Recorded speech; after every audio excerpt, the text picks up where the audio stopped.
তুমি নিশ্চয় ভাবছো কিছু মানুষ কেন সফল হয় না।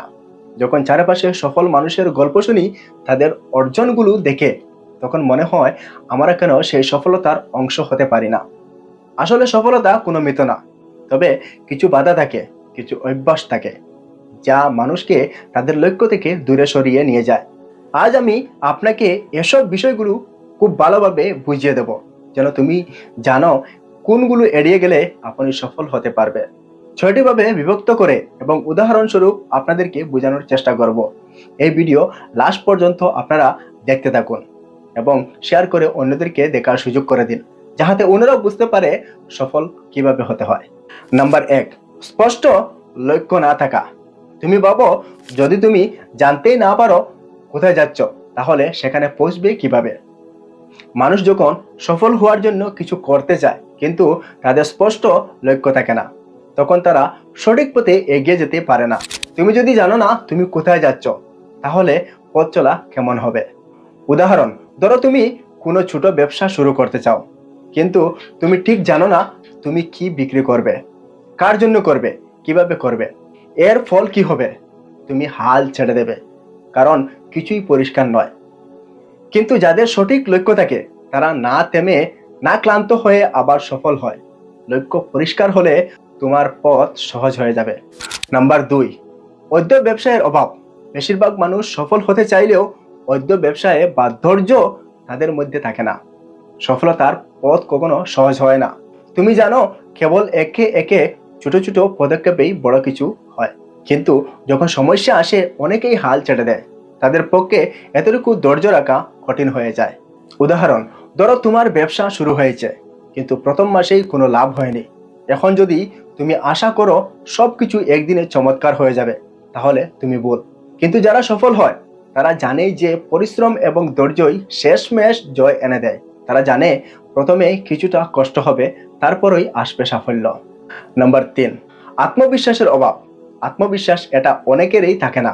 তারা নিজেদের উপর বিশ্বাস করে না এবং সব সময় ভয় পায়। আমি পারবো না, এই মানসিকতা তাদের মধ্যে ছড়িয়ে থাকে। যখন তুমি নিজের দিকে সন্দেহ করতে থাকো, তখন তুমি কখনোই সেই মানুষ হতে পারো না যাকে তুমি স্বপ্ন দেখো। আত্মবিশ্বাস না থাকলে তুমি আরেকটি ভালো সুযোগ মিস করেছো। উদাহরণ, ধরো তুমি একটা প্রজেক্টের জন্য আবেদন করেছো।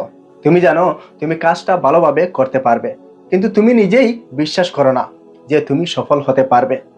তুমি এখন এই মনোভাব নিয়ে চেষ্টা করবে, তখন তোমার ফলাফল সেভাবে আসবে। কিন্তু যদি তুমি বিশ্বাস রাখতে পারো, তাহলে তুমি সেই প্রজেক্টটি গ্রহণ করো এবং সাফল্য আসবে। নাম্বার 4, ঝুঁকি নিতে ভয় পাওয়া। সফলতার পথে অনেক সময় ঝুঁকি নিতে হয়। মানুষের ভয়ে তারা একই জায়গায় আটকে থাকে। তারা কিছু নতুন চ্যালেঞ্জ নিতে ভয় পায়। সবসময় নিরাপদ পথে থাকতে চায়, কিন্তু নিরাপত্তা থেকে কখনো কিছু বড় অর্জন করা সম্ভব নয়। সফলরা জানে যে কিছু ঝুঁকি নিতে হবে এবং তারা সেই ঝুঁকি নিতে কখনো ভয় পায় না। উদাহরণ, ধরো তুমি একটা নতুন ব্যবসা শুরু করতে চাও, কিন্তু তুমি ভয় পাচ্ছ, কি জানি যদি এটা চলে না যায়। কিন্তু সফলরা জানে যে যদি তারা ঝুঁকি না নিত, তবে তারা কখনোই সফল হতে পারত না। তাদের মধ্যে এই সাহস ছিল যে ঝুঁকি নিয়েই এগিয়ে যেতে হবে। নাম্বার 5, অন্যদের মতামতের উপর অতি নির্ভরতা। অনেক সময় মানুষ অন্যদের মতামত এবং অনুমোদনের দিকে বেশি নজর দেয়। তারা নিজের মনোভাব ও সিদ্ধান্তকে গুরুত্ব না দিয়ে অন্যদের মতে চলে যায়। এই অভ্যাস তাদের নিজের পথ নির্ধারণ করতে বাধা সৃষ্টি করে। উদাহরণ, ধরো তুমি একটি ব্যবসা শুরু করতে চাও, কিন্তু তোমার কিছু বন্ধু বা পরিবার বলেছে, তুমি কি এটা করতে পারবে, এই ব্যবসা তো কঠিন। তাদের কথা শোনার ফলে তুমি দ্বিধায় পড়ে যাও এবং সিদ্ধান্ত নিতে পারো না। কিন্তু যাদের সফলতা আসে, তারা জানে নিজের সিদ্ধান্ত এবং বিশ্বাসের উপর দাঁড়িয়ে থাকতে হয়। নাম্বার 6, বাধা ও ব্যর্থতা থেকে শিক্ষা না নেওয়া। বাধা আসা মানে ব্যর্থতা নয়, বরং এটি তোমাকে শক্তিশালী এবং আরো স্মার্ট হতে শেখায়।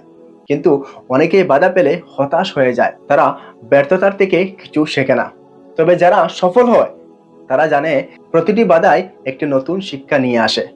উদাহরণ, তুমি যদি কোনো ব্যবসা শুরু করো এবং প্রথম কোনো সফলতা না পায়, কিন্তু তুমি যদি তার কারণ না বুঝে আবার চেষ্টা না করো, তবে তুমি সাফল্যের কাছাকাছি পৌঁছতে পারবে না। কিন্তু সফল মানুষরা জানে যে প্রতিটি ব্যর্থতার মধ্যে একটা শিক্ষা থাকে, যা পরবর্তী বিজয়ে সহায়ক হয়।